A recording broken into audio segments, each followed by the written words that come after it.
Yes, thanks so much. I had planned on being there in person, but somebody had other plans for me. So here I am remote with Aaron, but we appreciate you inviting us, and we look forward to this conversation with Aaron.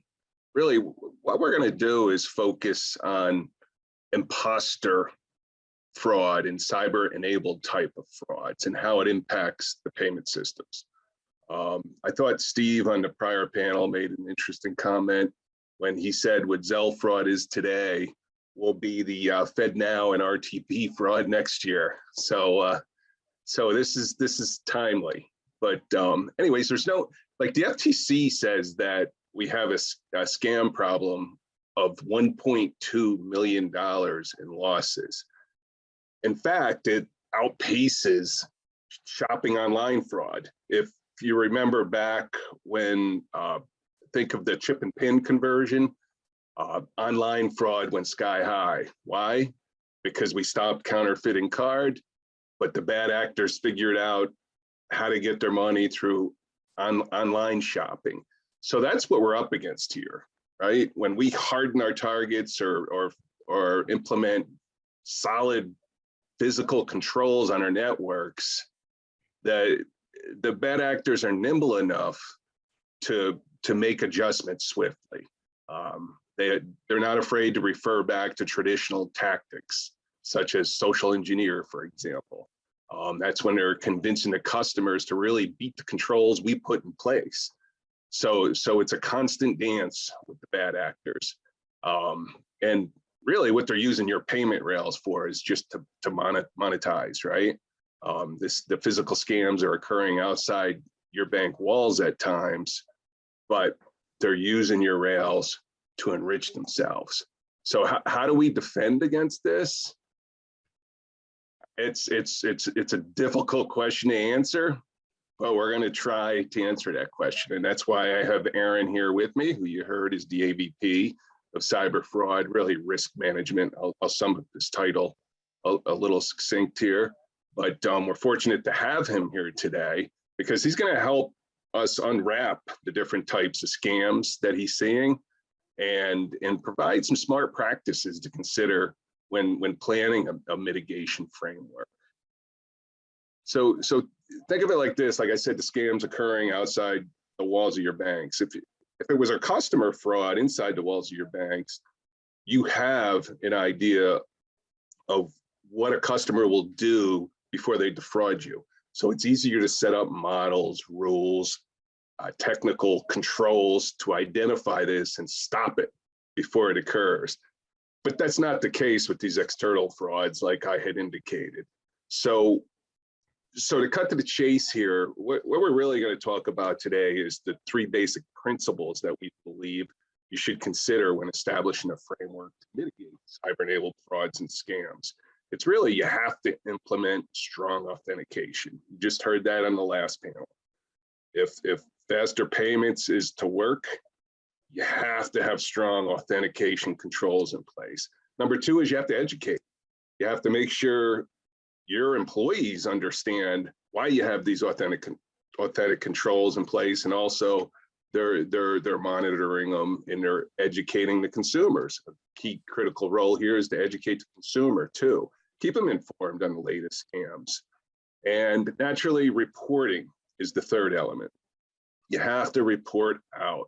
If it's happening in your bank, it happened at another bank, and it will happen at your neighboring bank. So we all have to start working together, reporting more regularly, err on the side of caution. When in doubt, report out so that law enforcement can get involved as a deterrent mechanism. So with that, Aaron, let's start out by talking about the different types of scams, both crimeware as a service and the bad actors' resourcefulness to really resort back to traditional means like social engineering. Yeah, thanks, Jim, and thanks for the introduction. Happy to be asked to be here and to talk about scams and cyber fraud generally. So we've got, for context, wanted to share some information about how we traditionally looked at fraud and account takeovers. And so first, we've got on the left-hand side of the screen a bit of a view of traditional ATO fraud. And I'll pause for a second. I think I'm just seeing white screen at the moment, but there should be potentially, if we advance here, traditional ATO fraud showing on the left-hand side. And this is where threat actors would reach out to customers, obtain information through phishing, credential compromise, dumps of data, other means, and they would use that information themselves to then connect with the bank and conduct account takeover and other types of identity fraud at the bank. But that activity was then originating from the threat actor. So they've connected with the consumer, the would-be victim, obtained information or obtained it from external sources, and then they are connecting with the bank. And of course, there's lots that they'll do to try to obscure their connection. But ultimately, there's controls in place to work to detect that activity is not coming from the legitimate consumer. As we advance, we see that current scams more and more are targeting the consumer directly and social engineering them into initiating the transaction that is ultimately reported as fraud by that same consumer. And we see that this is occurring. I took a look quickly at the attendees here. I don't think the fact that this transition is happening is going to be a surprise to anyone in this audience, but it is helpful for context to understand, why are we facing this challenge? What do we do about it? And so the last item on this slide is talking about the control imbalance. So with traditional account takeover fraud and identity impersonation frauds, generally, we've got this whole defense in depth approach to make sure that we can understand the difference between threat actors logging in or applying for accounts pretending to be legitimate consumers or customers, and our actual customers logging in and completing that activity.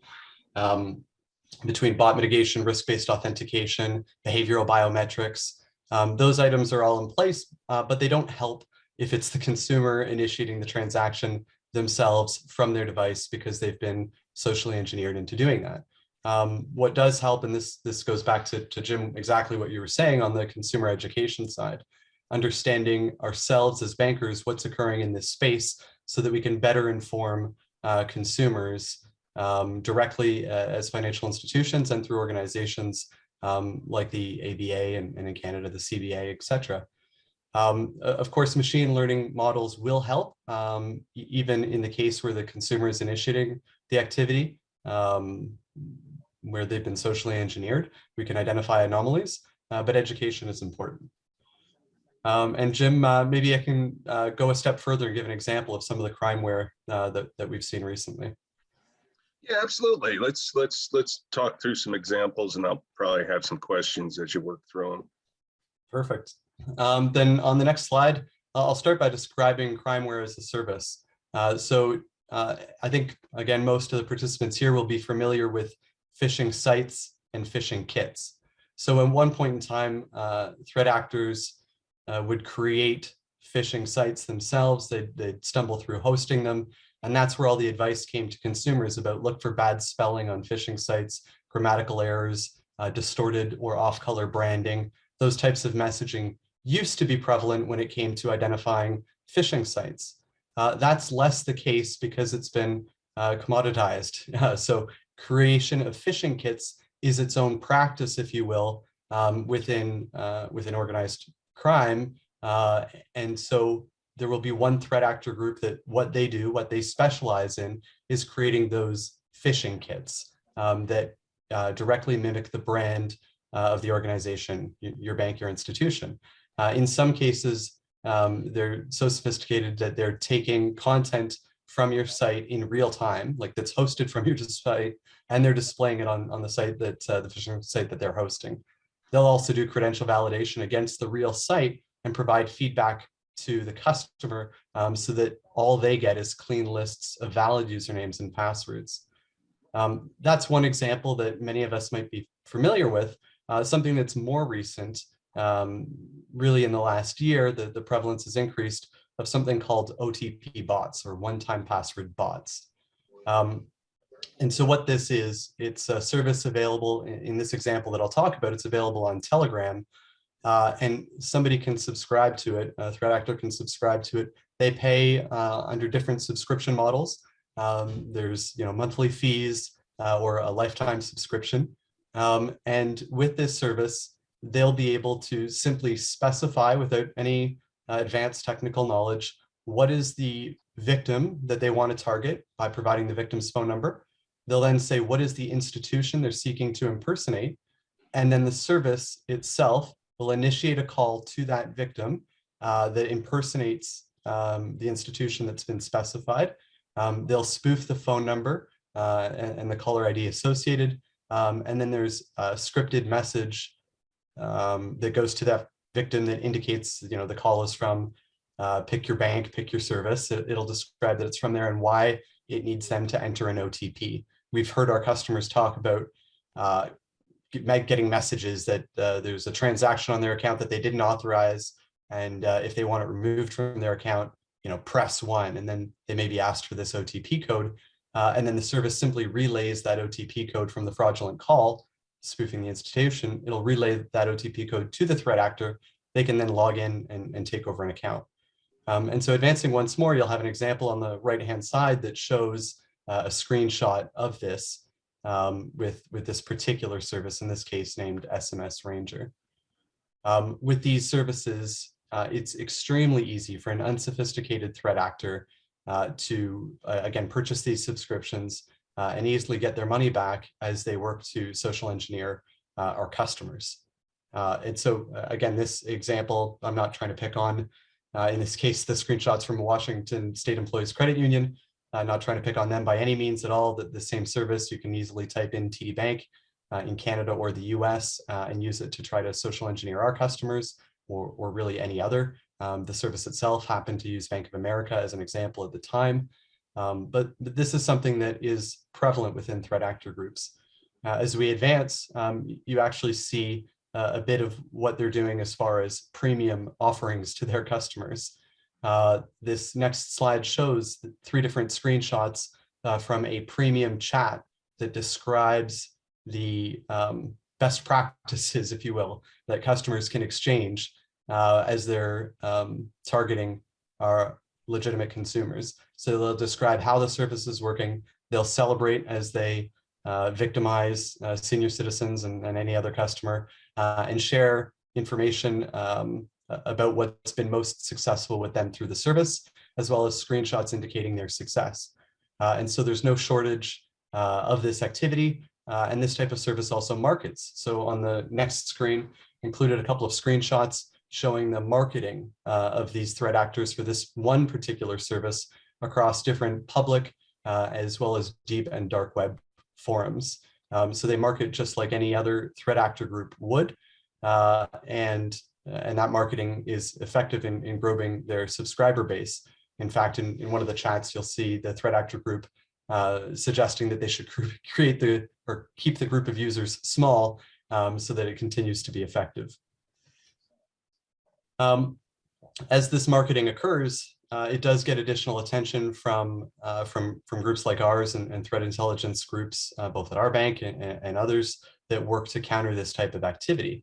It's also important to note that not only are the threat actors promoting this individual type of service, but they're monitoring the environment, including regulatory risk and the perception of their customers. So on the next slide, you'll see an example that when this service, which operates on Telegram, was taken offline because of a general Telegram outage, they posted in their support chat that the reason that the service is down is because of a general Telegram outage and that they were working to have the service online as quickly as possible.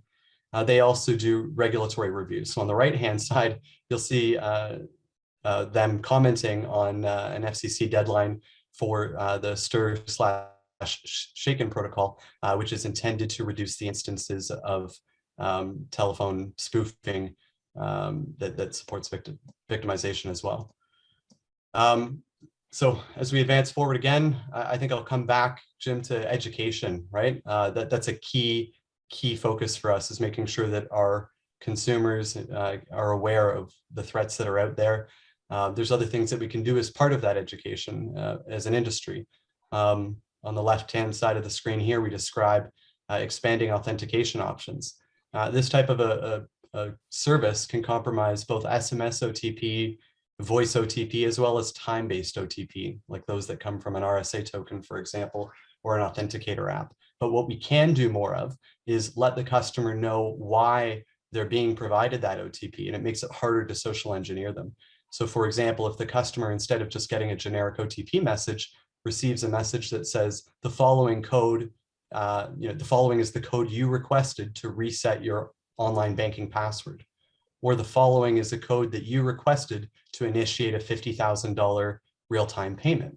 And so by providing that context in the message, whether it's an OTP message or a push notification, that provides our consumers and our customers options to pick up on the scam and the social engineering and say, well, wait a second, the call that I just received said it was something about a fraudulent transaction. I never asked for a password reset. I never asked to send $50,000. And so we can give our customers the opportunity to pause, recognize the fraud, and then report it. And before we talk some more about reporting, what else we can do is advocate within the industry. There's the stir, shake, and protocol that I mentioned. There's other things that we can do as a group. The ABA does a lot, as does the CBA in Canada, for advocacy and industry advocacy to make sure that our interests are represented as we work to protect consumers. The last thing I'll talk about on this slide is improving trust and communication with our customers. There's less trust if you're sending an SMS message of any kind to customers from a 10-digit phone number. Trust, we know, is improved if you're using short codes. They're harder to spoof, and generally there is increased trust from consumers, but there are other options as well that can further increase trust. Not advocating for any one service in particular, but a single example is Google Verified Caller and Google Verified SMS. In that case, an entity can register with Google or one of their authorized partners, and then messages sent from your institution's short code will be received by the customer, not just as a short code string of numbers, but it'll have your institution name, a check mark, and your logo to indicate that this is verified communication from your institution. That serves both to increase customer trust in that initial communication, but it also trains customers that if they receive other messages that don't have that same sort of trust markers associated with it, that they should be suspicious. And again, that gives them an opportunity to pause and say, is this truly my bank? Is this legitimate activity? Maybe I should contact my institution through the number on the back of my card or other published information, verify it. And so as consumers are subject to more and more scams and threat actors evolve their techniques, it's incumbent upon us to recognize the threat landscape as it evolves, to help educate consumers and work with each other. Of course, it's collaborative. That's part of the benefit of sessions like this, is sharing information, working together, since of course fraud is not competitive. Another key item that you touched on, Jim, and maybe I'll turn it back to you, is reporting. Yeah, no, reporting is a key element, of course. We have our regulatory requirements, no matter what country you sit in. Here in the US, we have a variety of different regulatory bodies that require reporting. So the check the box reporting naturally is important, but the reporting we really want to drive into is like peer groups or associations for information sharing. Like here in the US, there's a few different bodies that can help banks protect each other, come together and better organize. Because look, like Aaron was talking about the dark market, the bad actors that sit on the market are well organized, right? They figured out how to parse data efficiently.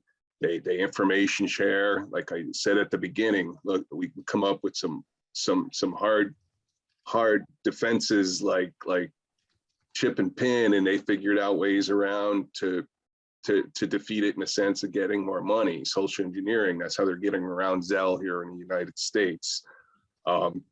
So information sharing is critical on our side. We need to get as organized as they are in the dark web and start to slow some money down. And normally in a scheme, Aaron, and you can add to this, is what I'm hearing is if they do beat the controls, like just use Zelle and instant payment mechanism. We all have some type of instant payment mechanism in our country, right? So let's just say somebody does social engineer and beat that control. How do you get that money back, right? Here in the U.S., we have a few options. We have the FBI's IC3, it's the Internet Cyber Complaint Center, or we have FinCEN, that's our financial intel center here in the U.S. There are our financial intelligence unit that represents us in the Egmont group. The Egmont group, for people that aren't aware, is a group of international FIUs, representatives from different territories, countries, of about 160 combined. So we can reach out and touch foreign accounts to prevent high dollar money laundering and terrorist financing, for example. But the way it'll typically play out here is if somebody is a victim of a business email compromise, which I'll let you talk about that in a moment, Aaron. Maybe you can give a good example of that, which you saw at your company. But if you're a victim of a business email compromise and you send the money, don't be embarrassed, don't hide, fight back. Time is of an essence. The FBI IC3 has a group called the Rapid Asset. It's like a recovery squad called the RAT Squad. It's a financial kill chain approach that they use. And then FinCEN also has something similar, which is a rapid response team. And that's a group of federal law enforcement agencies that move quickly to get your money back. So the sooner you notify them about being a victim, the probability of getting your money back increases. Here at the ABA, we've assisted banks on making contact with these groups, and they were successful in getting some funds back. So anyways, let's talk about a BEC, Aaron. What do you see in your bank, and like, how are they beating internal controls? Yeah, and it's the same sort of scam that we're talking about, as opposed to targeting the bank directly and attempting to do an account takeover. They're targeting the consumer. In that case, they're targeting a business customer. And so, I'm in regular contact with our vice president of business banking. And we see this, unfortunately, we see this often on the small and medium business side as well, with victims of BEC. And that may be attributed to the fact that smaller organizations can invest less or do invest less in email gateways, for example, and phishing simulation training.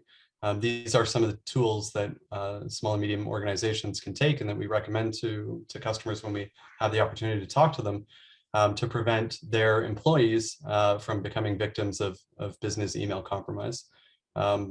So of course, the business email compromise scheme is where somebody receives an email that's impersonating somebody else. Often there's a couple of different forms that are referred to when people talk about BECs.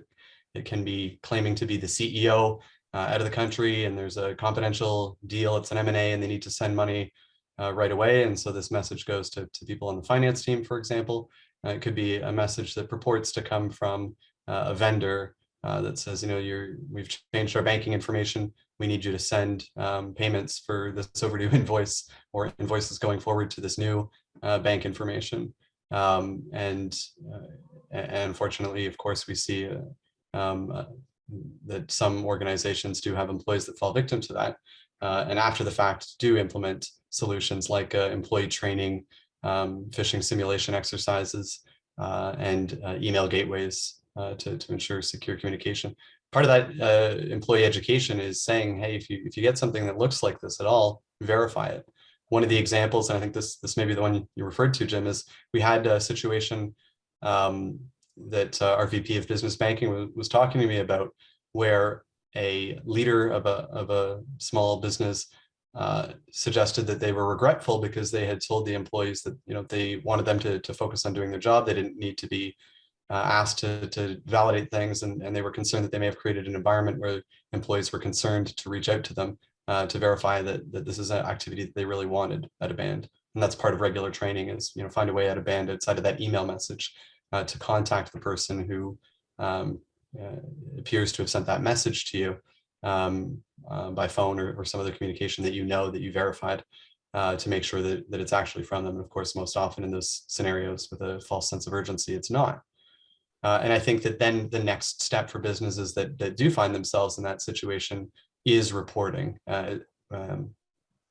It's important both from a metrics perspective, understanding where to focus resources, and asset recovery, as you said. And I think that this slide that you've got describes some of that process with IC3. Let's real quick get back to like imposter scams, like I was talking at the beginning. That seems to be the most difficult type of fraud for banks to stop, because like I said, it's external to the walls to the institution. All the controls you have placed on account activity and so forth are being defeated. Like, let's just walk through a scenario when somebody falls in love with an individual in the cyberspace and wants to wire $25,000 to Miami, a bank account in Miami. And they've never really wired money before. So the wire room cues to it and they talk to the customer. The customer says all the right things because they were coached by the fraudster on the outside. So they send the money. What now? Like, what's a typical response in your bank? Like, I heard like the last group was talking about FedNow and authentication being key. To me, it seems like authentication is a word used from the sender end, right? Like, how are they authenticating and receiving accounts? My experience, what I see is that it's really just, hey, that account exists at that routing number, send the money. Is that how you're seeing it? Or where can we get better? Yeah, I think identifying those away accounts.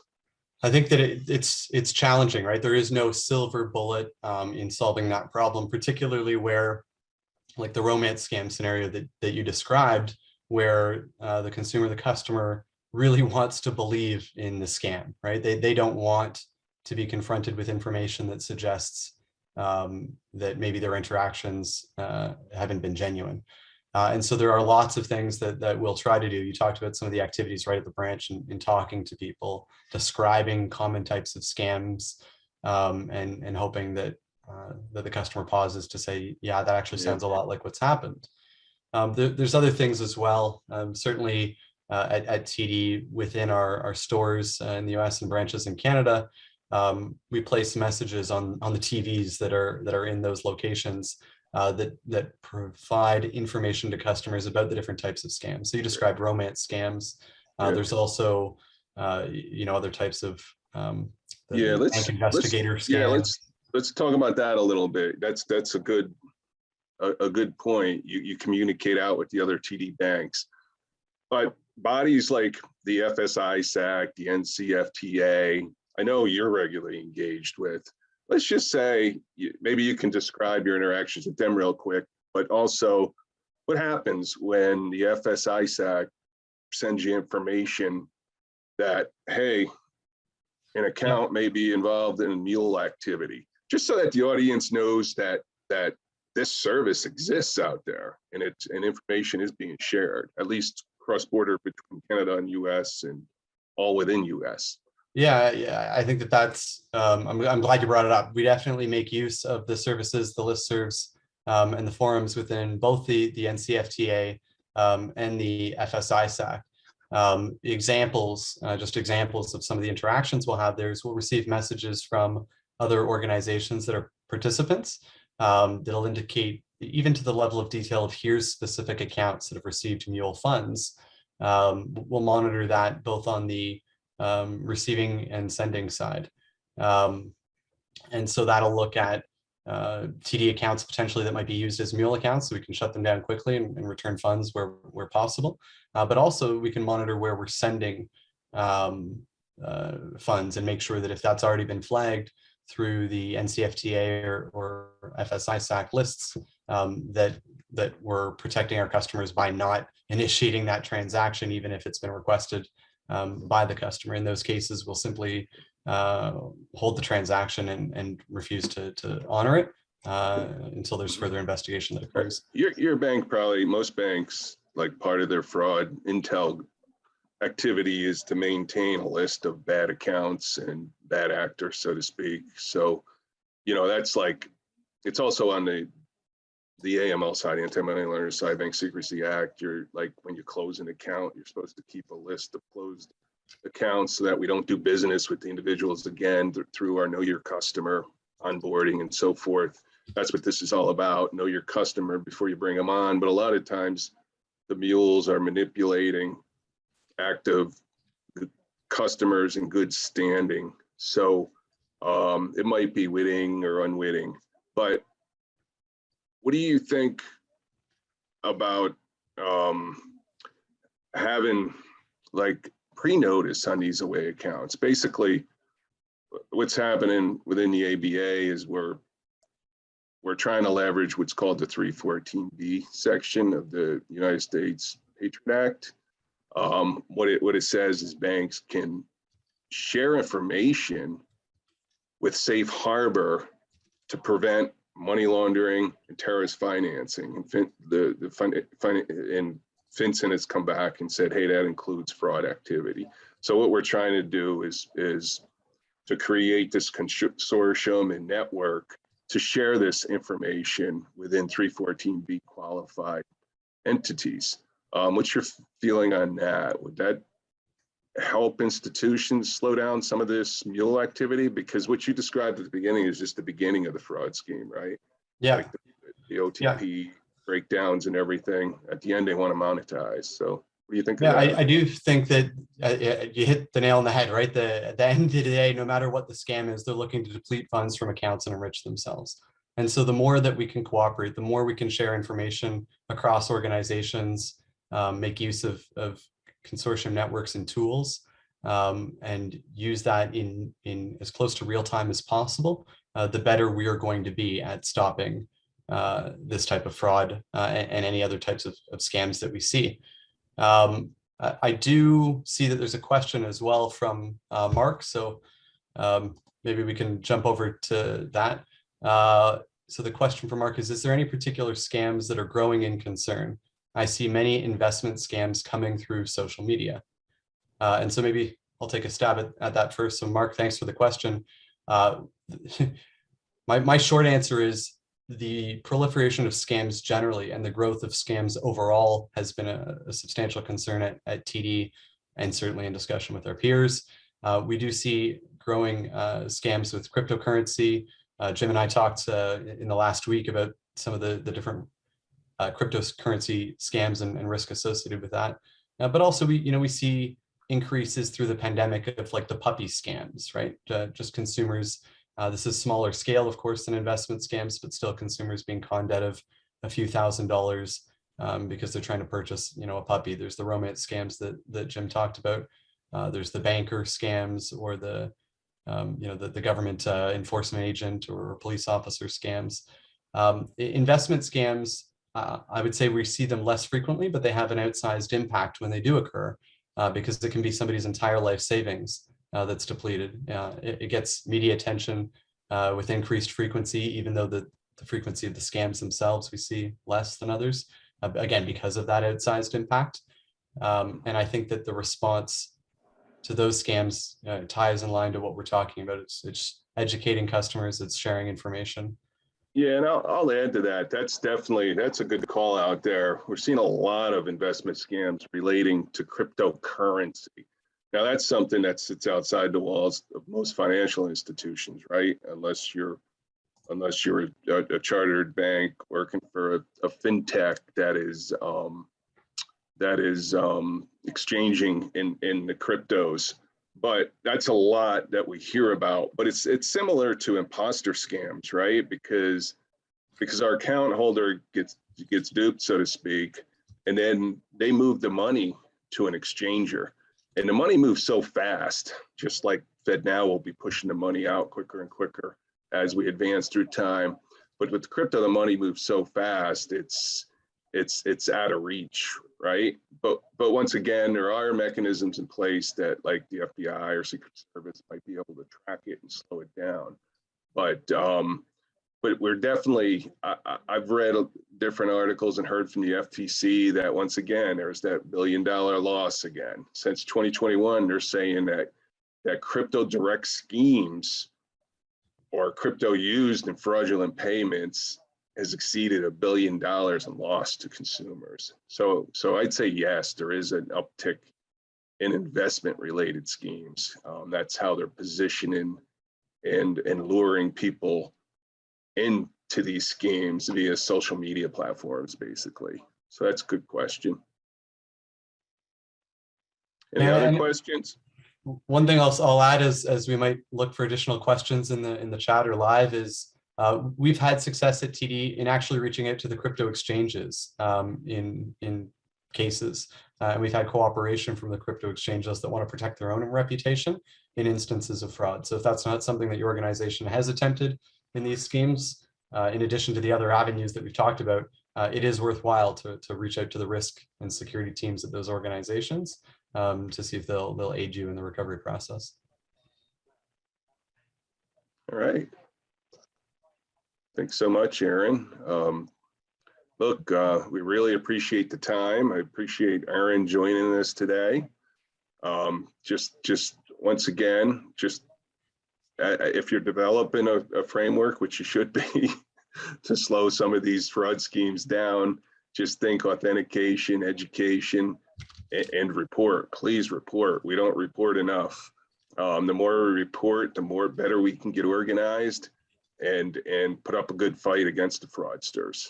So if there are any additional questions, please ask. You know what, I think we've got a good question actually to potentially close on.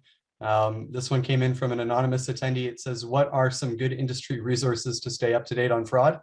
That wasn't a plant, it did come in, but it works out well because we have one last slide to be able to share on close here, which includes some resources that Jim and I have put together from the ABA and from other sources. Plus, as we've talked about, the NCFTA and FSI-SAC, there are links on how to join those organizations and participate if you haven't already.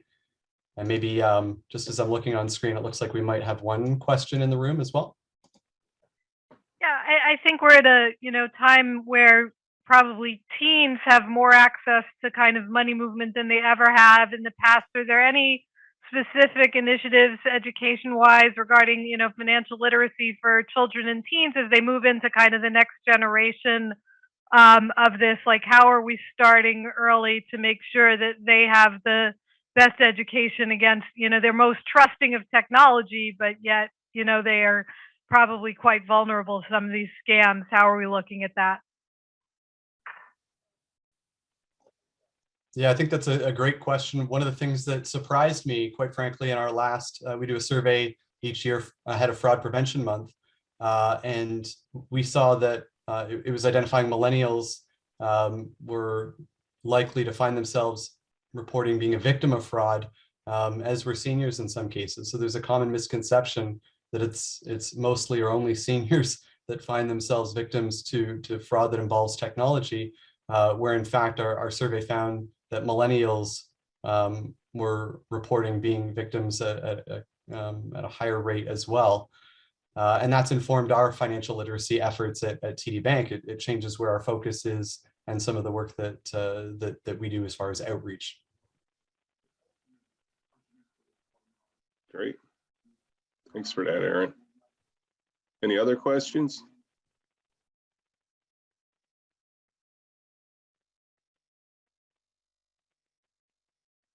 All right, on that, once again, thanks, Aaron, and thanks everybody for giving us your time. Yeah, thanks very much, Jim. And I'll say, yeah, I wish I could be there in person, but thanks again for the opportunity to speak to you. Have a great day.